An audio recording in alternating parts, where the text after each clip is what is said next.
On va reprendre aujourd'hui notre étude biblique sur un Corinthien. Nous arrivons au chapitre 13. Nous avons abordé plusieurs sujets puisque en fait Paul répond aux Corinthiens à plusieurs problématiques qui se posent dans l'église de Corinthe. Il a été question de mauvaise conjugalité, il a été question des viandes sacrifiées aux idoles et Paul veut clarifier d'autres points.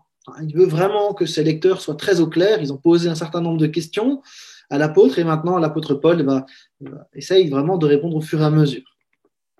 Et les questions qui viennent d'être posées, que Paul a traitées, ce sont des questions qui tournent autour de l'ordre dans le culte. Il a été question du voile, il a été question de la scène et sur des manières de vivre l'Église qui semblaient en tout cas particulièrement problématiques dans l'Église de Corinthe.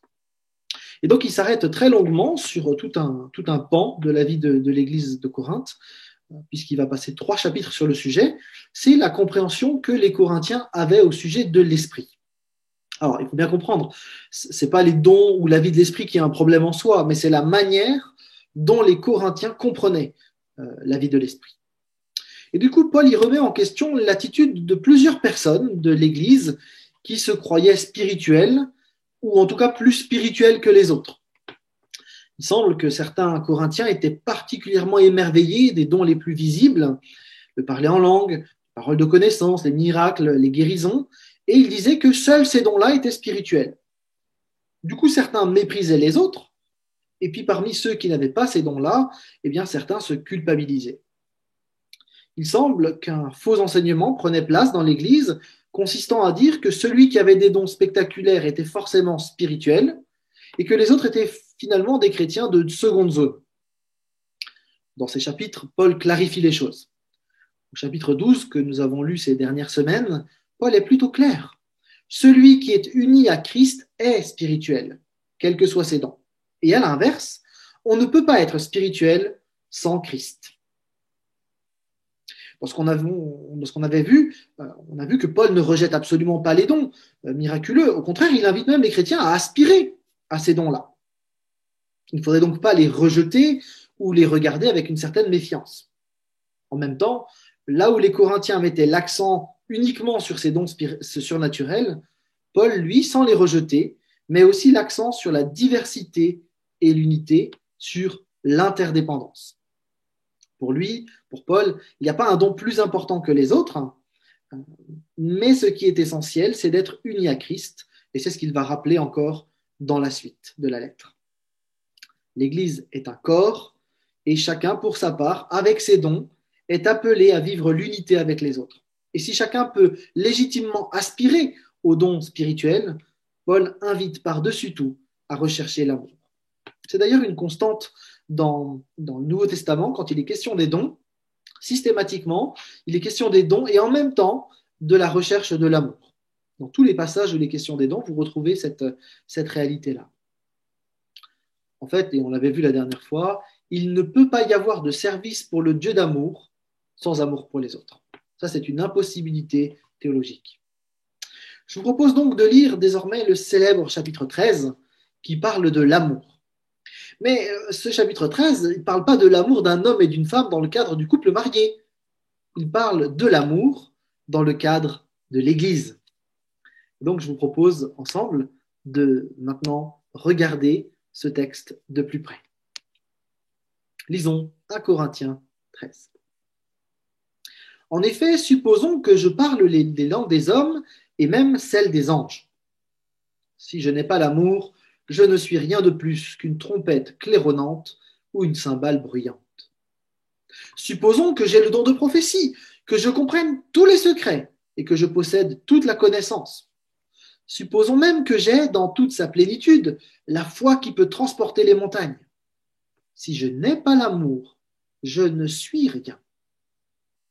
Si même je sacrifiais tous mes biens et jusqu'à ma vie pour aider les autres, au point de pouvoir m'en vanter, si je n'ai pas l'amour, cela ne me sert de rien. L'amour est patient. Il est plein de bonté, l'amour. Il n'est pas envieux, il ne cherche pas à se faire valoir, il ne s'enfle pas d'orgueil.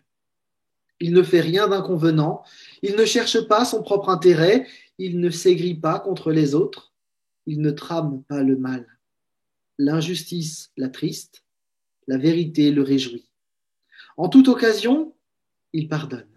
Il fait confiance, il espère, il persévère. L'amour n'aura pas de fin. Les prophéties cesseront. Les langues inconnues prendront fin. Et la connaissance particulière cessera. Notre connaissance est partielle, et partielles sont nos prophéties. Mais le jour où la perfection apparaîtra, ce qui est partiel cessera. Lorsque j'étais enfant, je parlais comme un enfant. Je pensais et je raisonnais en enfant. Une fois devenu homme, je me suis défait de ce qui est propre à l'enfant. Aujourd'hui, certes, nous ne voyons que d'une manière indirecte, comme dans un miroir. Alors, nous verrons directement. Dans le temps présent, je connais d'une manière partielle, mais alors je connaîtrai comme Dieu me connaît. En somme, 3 choses demeurent: la foi, l'espérance et l'amour. Mais la plus grande d'entre elles, c'est l'amour. Alors, on va s'intéresser, pardon, faut que je fasse ça. On va s'intéresser d'abord aux 3 premiers versets. En général, on les passe un petit peu vite parce qu'on est surtout attiré par la suite qui est très poétique et très belle. Donc évidemment, on a tendance à vite sauter les 3 premiers pour aller au verset 4. Mais ces 3 premiers versets, ils ont une importance décisive pour comprendre correctement ce que Paul veut dire. En fait, Paul ici, il met les choses au clair, sans jamais sous-entendre que ces dons se soient arrêtés ou qu'ils seraient problématiques. Paul affirme en même temps que l'on peut avoir les dons les plus spectaculaires. S'il n'y a pas d'amour, ils ne servent à rien.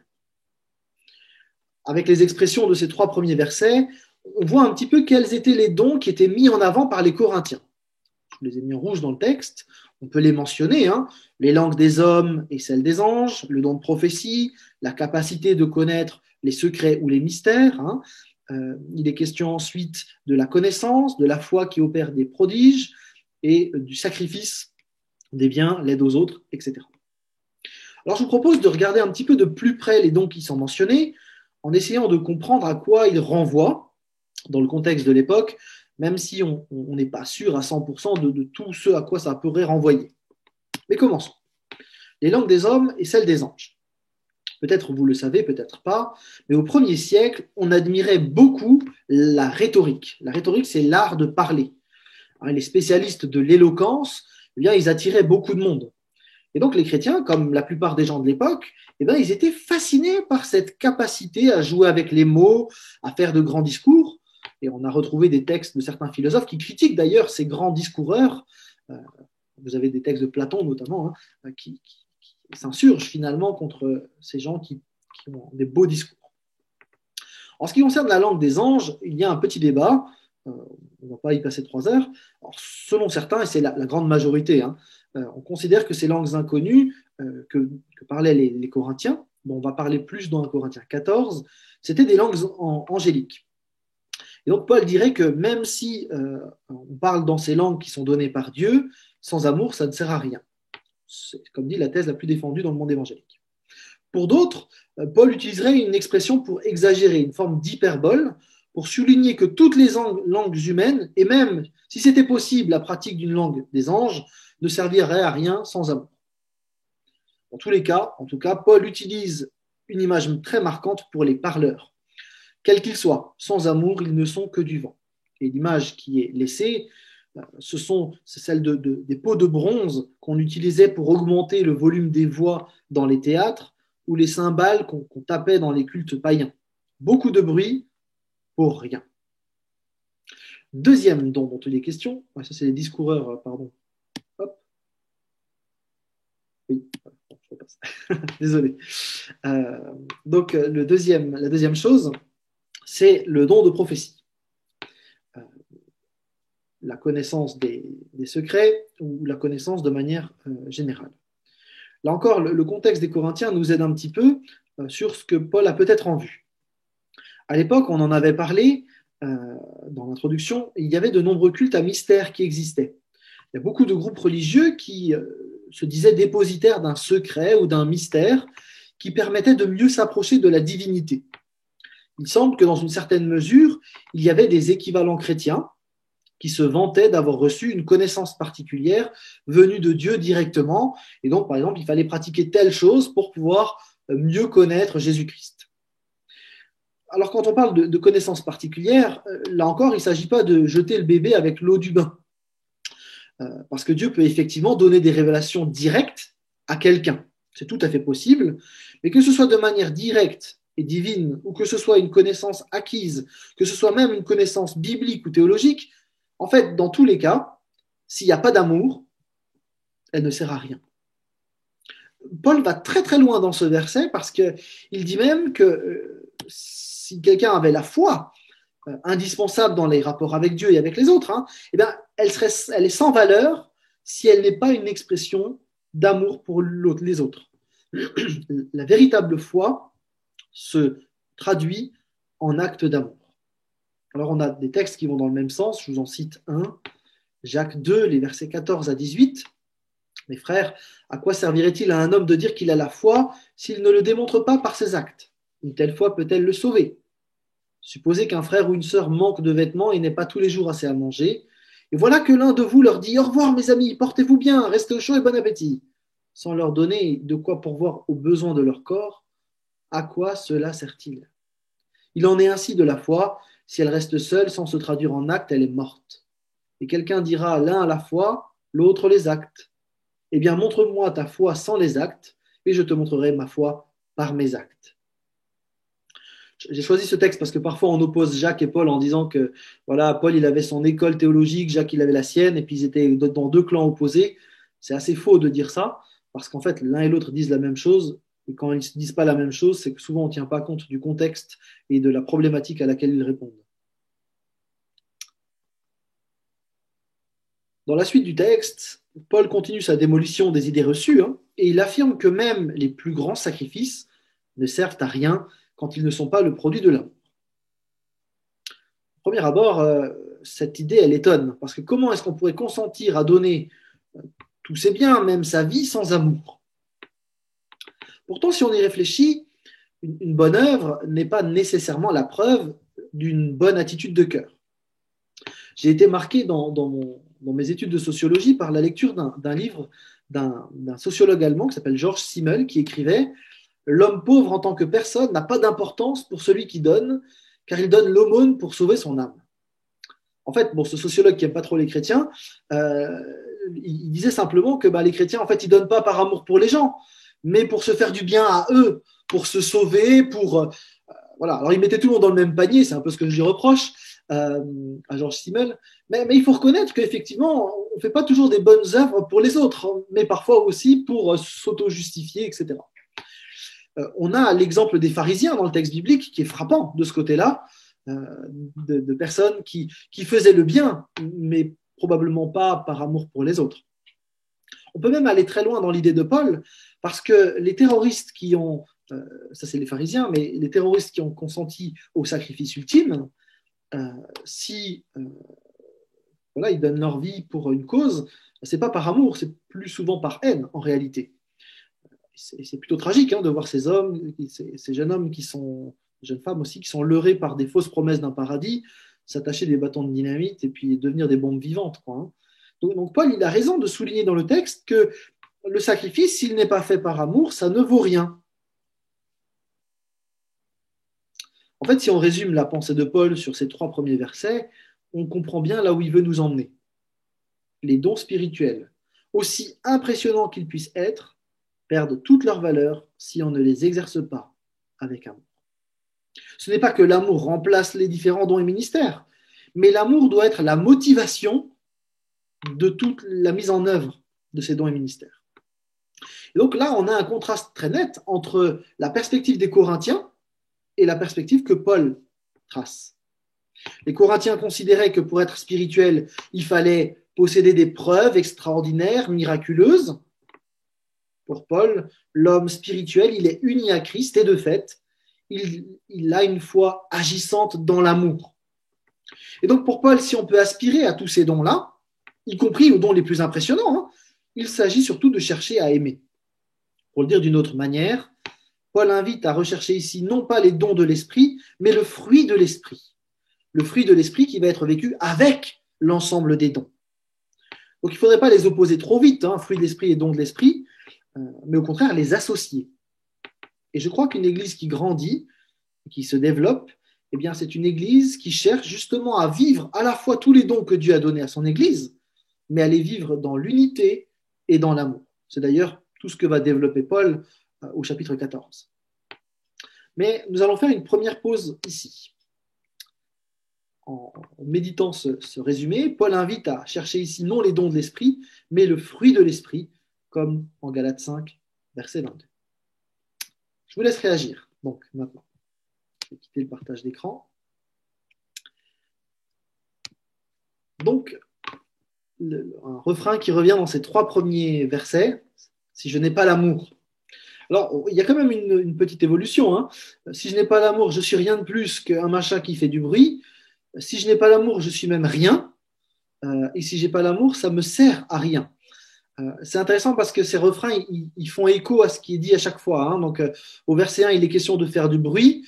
Et du coup, fin du verset 1, en fait, je suis rien de plus qu'un bruit qui passe. Voilà. Au verset 2, voilà, je pourrais me vanter de ce que je suis. Je suis quelqu'un de très compétent, enfin, je connais énormément de choses.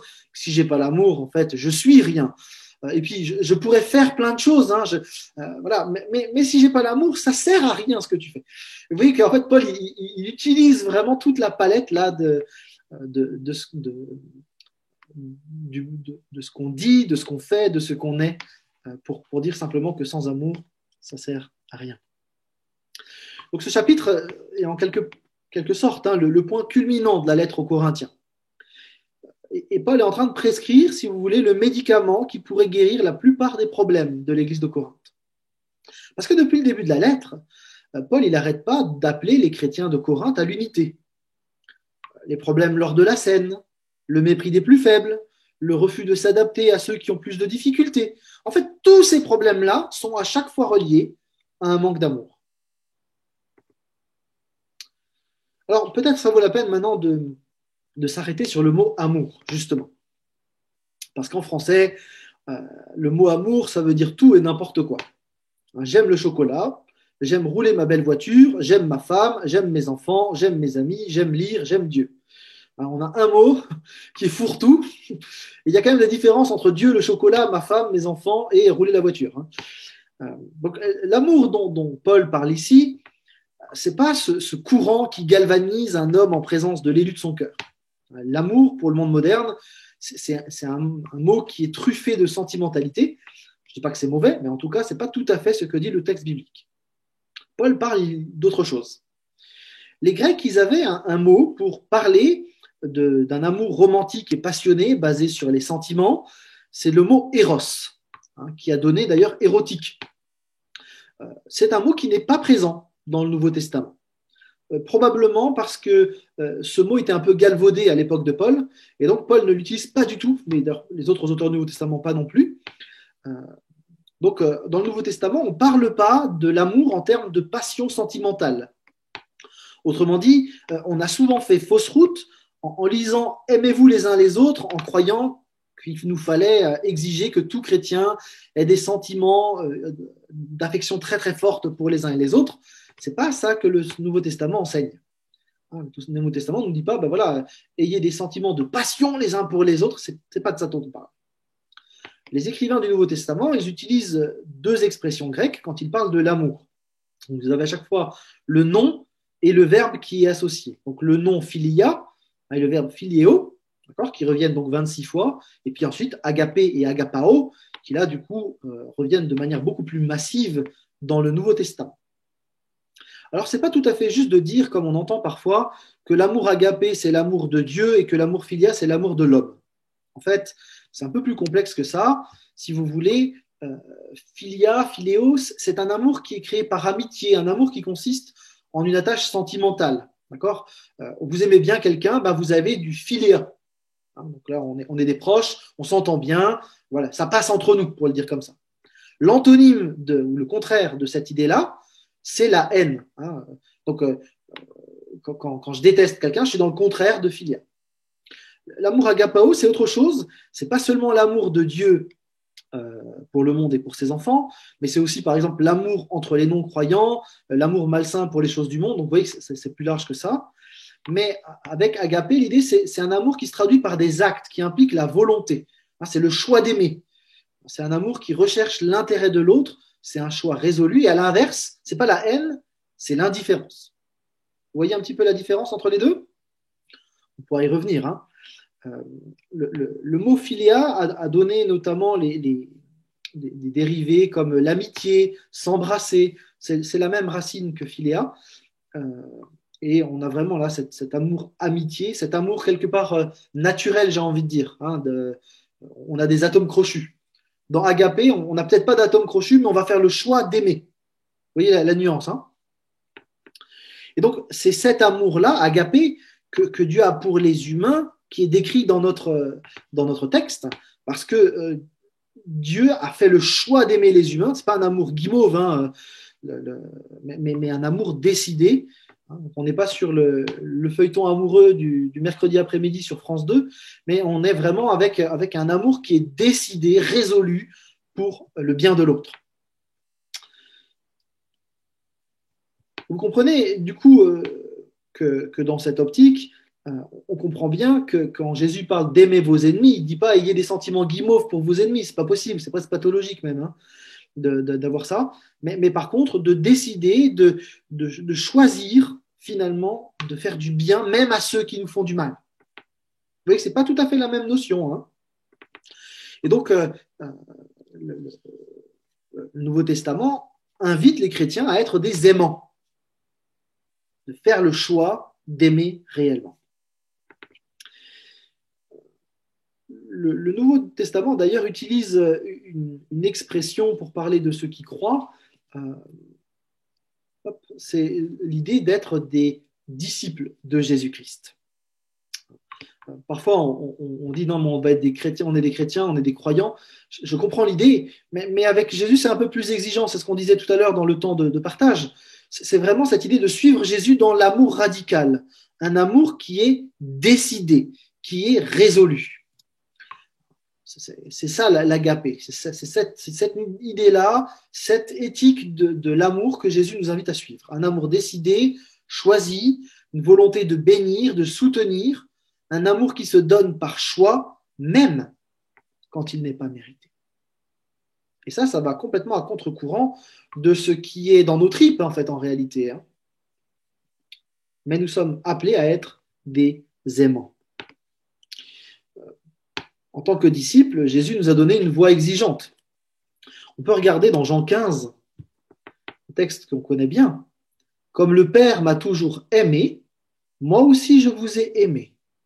Maintenez-vous donc dans mon amour. Vous voyez bien que là, il ne s'agit pas de quelque chose de sentimental, mais plutôt d'une décision. On ne peut pas se maintenir dans un sentiment, ça n'a pas de sens. Les sentiments, ils vont, ils viennent. Mais se maintenir dans cette décision d'aimer. Si vous obéissez à mes commandements, vous demeurerez dans mon amour, tout comme moi-même j'ai obéi aux commandements de mon Père, et je demeure dans son amour. Tout cela, je vous le dis pour que la joie qui est la mienne vous remplisse vous aussi, et qu'ainsi votre joie soit complète. Voici quel est mon commandement. Aimez-vous les uns les autres comme moi-même je vous ai aimé. Il n'y a pas de plus grand amour que de donner sa vie pour ses amis. C'est le texte que Christophe, tu mentionnais en disant que il y a une exigence radicale de l'amour de Christ. On peut se rendre compte hein, que l'amour de Christ ne va jamais au détriment de l'obéissance à Christ. Vous voyez que les deux sont vraiment ensemble. Hein. Et cette exigence de l'amour, elle induit aussi du coup une manière très concrète de vivre en tant que disciple de Jésus-Christ. Alors justement, dans les versets qui suivent, Paul développe de manière très concrète comment doit se vivre cet amour. Et je trouve que parfois nos versions évangéliques, nos traductions évangéliques, en traduisant l'amour est ceci, l'amour est cela, perdent un petit peu le côté pratique qu'on retrouve dans des versions catholiques qui sont, à mon avis, plus pertinentes quand il était traduit la charité. Parce que la charité, alors du coup, ça fait un peu vieillot, charité, mais il y a ce côté pratique, concret, relationnel.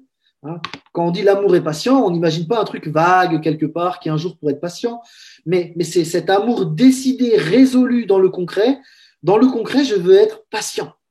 Vous voyez ce côté très, ouais, très pratique finalement. L'amour est patient, il est plein de bonté, l'amour. Il n'est pas envieux, il ne cherche pas à se faire valoir, il ne s'enfle pas d'orgueil, il ne fait rien d'inconvenant, il ne cherche pas son propre intérêt, il ne s'aigrit pas contre les autres, il ne trame pas le mal, l'injustice l'attriste, la vérité le réjouit. En toute occasion, il pardonne, il fait confiance, il espère, il persévère. L'amour n'aura pas de fin. On verra la suite après. Vous voyez que cet amour choisi, c'est un amour qui se vit de manière pratique et en particulier dans les relations. Nous avons un Dieu trinitaire en relation d'amour. Nous sommes appelés, nous chrétiens, à vivre en relation d'amour. Alors bien sûr avec les chrétiens, mais aussi avec ceux avec qui on n'a pas d'atome crochu, avec d'autres. Et je suis parfois étonné, j'en ai discuté avec quelqu'un cette semaine, du discours parfois extrêmement agressif ou violent ou méchant que parfois certains chrétiens peuvent avoir à l'égard d'autres, alors qu'on est appelé à suivre celui qui a donné l'exemple de l'amour radical, qui a donné sa vie pour des brigands, pour des pécheurs, pour des gens qui étaient infâmes. Et finalement, je me demande si parfois on n'est pas un peu plus pharisien que ce qu'on aimerait l'admettre. Les pharisiens qui mangeaient entre soi, qui avaient une certaine vision de qu'est-ce qui était bien, qu'est-ce qui n'était pas bien, là où Jésus, lui, il est allé vers tous ceux que le monde rejetait. Et donc là, il y a quelque chose qui peut-être pourrait nous interpeller, en tout cas qui m'interpelle moi personnellement. Donc ce n'est pas un amour sentimental, mais un amour fait d'actes concrets, un amour intentionnel, un amour relationnel. Alors on n'a pas trop de difficulté à comprendre ces qualités de l'amour.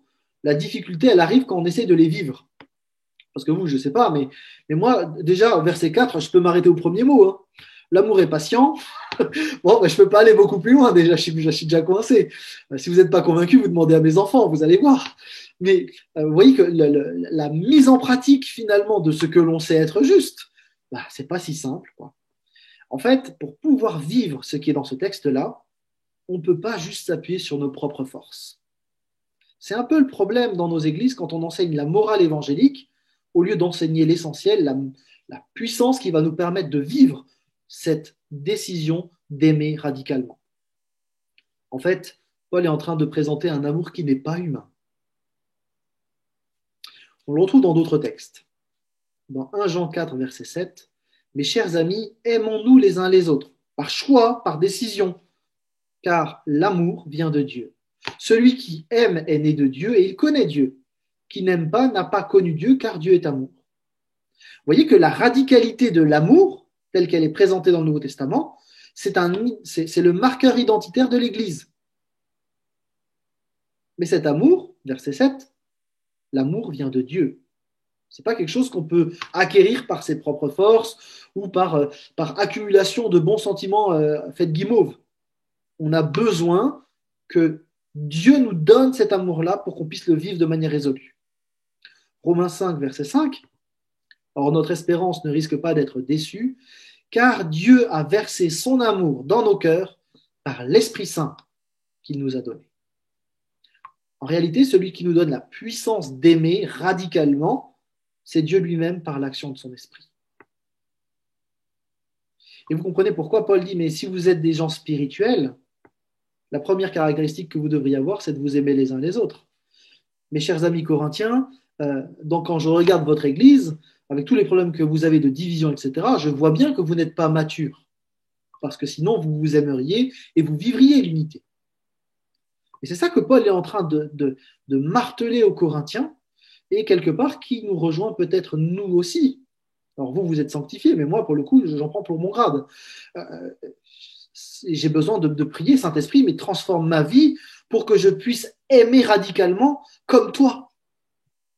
Parce que si tu ne m'aides pas, je ne peux pas y arriver. Pour vivre du Saint-Esprit, évidemment, il nous faut être unis à Christ.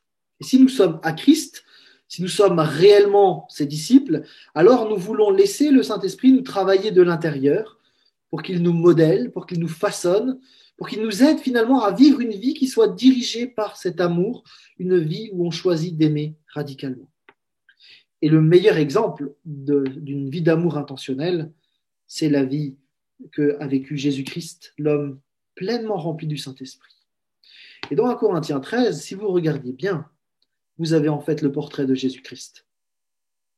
Vous voyez qu'on n'est pas du tout avec un texte qui nous parle de comment un couple marié va pouvoir s'aimer l'un l'autre, etc., etc. On n'est pas dans la guimauve. On est dans l'exemplarité de Jésus-Christ qui nous invite à sa suite à aimer de la même manière radicale. Ce n'est pas tout à fait les mêmes implications, me semble-t-il. Donc, du coup, je vais vous laisser maintenant réagir à ce que je vous ai proposé. On va s'intéresser donc maintenant aux caractéristiques de cet amour divin et à cet amour choisi que nous sommes appelés à vivre. Vous avez là toute la liste de cet amour choisi. Vous voyez qu'il y a 12 qualités décrites. Donc, je vais m'arrêter un tout petit peu sur les différents attributs qui sont mentionnés. L'amour exerce la patience. C'est l'idée d'être lent à la colère. C'est une expression qu'on retrouve beaucoup dans la Bible. Il y a cette idée aussi de persévérance parfois, une patience qui endure les circonstances pénibles, qu'on va retrouver dans l'amour supporte tout. Vous avez cette idée-là aussi. Donc on voit bien ce côté résolu de l'amour, du choix de l'amour. Ce n'est pas juste un amour passager, mais qui s'engage véritablement dans la persévérance. Ensuite, il y a l'amour plein de bonté, un amour qui reflète la bonté de Dieu, qui se donne donc, qui se livre de cette manière-là. Un amour qui n'est pas envieux, qui n'a pas d'envie égoïste. Et là, on sent bien que Paul, il est un peu piquant là, pour les Corinthiens. On a dit, là, la plupart des problématiques de l'église de Corinthe, ça venait de l'égoïsme des uns et des autres et du manque d'amour. Et en fait, franchement, aujourd'hui, rien n'a changé. C'est-à-dire que dans les églises, en général, la plupart des conflits sont liés à de l'égoïsme ou à de l'orgueil et à un manque d'amour intentionnel. Et souvent, justement, en tant que chrétien, on se berce d'illusions en disant, bah oui, j'ai des sentiments guimauves pour un tel et un tel et un tel. Et en fait, là où le Nouveau Testament nous appelle à choisir d'aimer et à ne pas être envieux, mais à bénir les autres. Ensuite, donc, je vais avancer, pardon. L'amour, donc, ne se vante pas, ne s'enfle pas d'orgueil. Il y a certaines versions qui les associent ensemble. C'est possible que Paul parle de la même chose. La nuance est assez fine, finalement, entre les deux. L'orgueil et la vantardise, en tout cas, sont des preuves de manque d'amour pour les autres. Vous savez, les je sais tout, ça fatigue, tout comme les vantards ou les orgueilleux qui abîment finalement des relations. Et souvent, ce sont des personnes qui se retrouvent seules, sans comprendre pourquoi il n'y a plus personne autour. J'aime bien l'image du bar d'assurance Tourix, vous savez, qui essaye de faire croire à tout le monde que c'est un excellent chanteur, et puis il dit à la fin, il ignare, ils ne comprennent rien, mais que c'est exactement ça, quoi. Donc, voilà, l'amour qui est choisi, l'amour qui est à l'image de Dieu, c'est un amour qui ne se vante pas, qui ne s'enfle pas d'orgueil.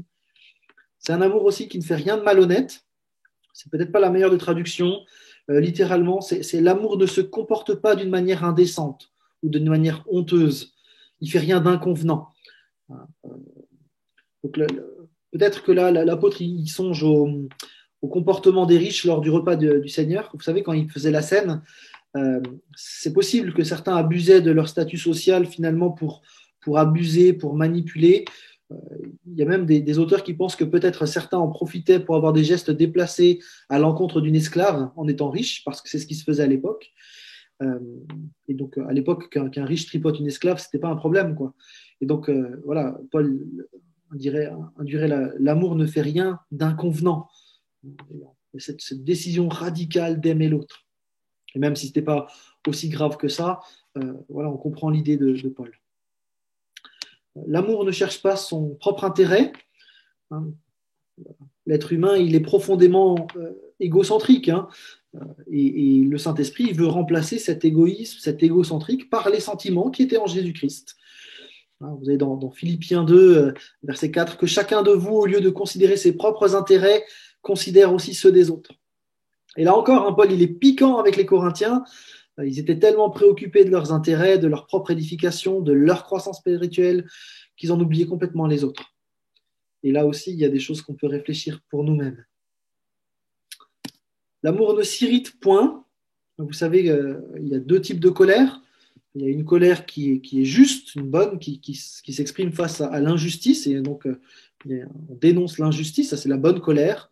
Mais il y a la mauvaise colère, c'est celle qui s'irrite et qui va gérer de manière totalement injuste, qui va s'exciter sur les autres et qui va faire plus de dégâts encore. Ça, donc, l'amour, lui, ne s'irrite pas. L'amour ne soupçonne pas le mal, ou mieux, ne comptabilise pas le mal. Alors, celui qui est animé par l'amour, il ne va pas garder rancune, il ne va pas prendre note de tous les torts que quelqu'un d'autre a contre lui. Et voilà, il y a cette volonté finalement de lâcher véritablement le mal qui a été commis par d'autres pour continuer de les bénir. L'amour ne se réjouit pas de l'injustice, mais de la vérité. Celui qui aime véritablement, il ne va pas avoir une indulgence coupable. Face à une injustice, c'est important, par amour, de reprendre ce qui n'est pas juste. Et il ne s'agirait pas là, ici, de faire croire que ce qui n'est pas juste, finalement, oh, c'est pas grave, chacun sa vérité, chacun fait ce qu'il veut, par amour, on va tout passer. C'est pas juste. C'est pas juste. Par amour, il ne s'agit pas de tout passer. Si j'aime réellement mes enfants, je vais les corriger lorsqu'ils font des choses qui sont pas correctes. Parce que sinon, je montre mon indifférence à leur égard. Et donc, l'amour résolu, c'est pas cet amour chamallow qui passe tout. C'est un amour décidé qui va parfois aussi reprendre un frère, une sœur, dans quelque chose qui n'est pas juste. On a ensuite l'amour qui pardonne. Alors c'est très intéressant parce que cet amour qui pardonne, il vient juste après les injustices qui sont dénoncées. Et il faudrait pas imaginer que voilà, c'est l'amour qui pardonne tout, qui passe tout, justement pas. Vous voyez, hein. Mais par contre, dans l'optique d'un pardon qui est demandé, il s'agit de le recevoir et de pardonner réellement. Et de pardonner tout, c'est-à-dire vraiment lorsqu'il y a repentance, lorsque l'injustice est décrite, lorsqu'elle est reconnue, il ne s'agit pas de rester là-dessus, de ne pas comptabiliser, mais réellement de pardonner et de passer à autre chose. On peut traduire ce passage, c'est Barrett qui le fait, par l'amour ne perd jamais la foi, qui revient un petit peu avec ce qui suit ensuite. L'amour qui croit tout, qui espère tout, ce n'est pas un amour naïf ou crédule, mais c'est un amour qui ne perd pas espoir, qui est prêt à croire jusqu'au bout que quelqu'un peut changer lorsqu'il se repent et à le soutenir aussi longtemps que possible. Et puis on a donc l'amour qui supporte tout. Donc on retrouve cette idée de la patience, qui se donne, la persévérance. Donc ce n'est pas juste une vague émotionnelle, mais c'est un choix résolu, un choix de vie à la suite de Christ. Vous voyez que ce portrait de l'amour que nous sommes appelés à vivre dans l'amour radical de Jésus-Christ, ça dénote avec parfois ce qu'on porte nous-mêmes dans notre société postmoderne et individualiste, égocentrique. C'est plutôt révolutionnaire, ça l'était déjà à l'époque, ça l'est encore aujourd'hui. Ce texte, on ne peut pas simplement le lire à distance en disant c'est un beau texte, c'est chouette. C'est un texte qui nous reprend aussi, je crois, en tout cas moi me reprend. Et on doit se poser la question, mais est-ce qu'on a Christ comme Seigneur? Et si c'est lui le Seigneur, on est ses disciples, et donc on est appelé à vivre dans cette radicalité de l'amour avec l'ensemble. Il ne s'agit pas de piocher en disant je prendrais bien un petit peu de patience, un peu de bonté.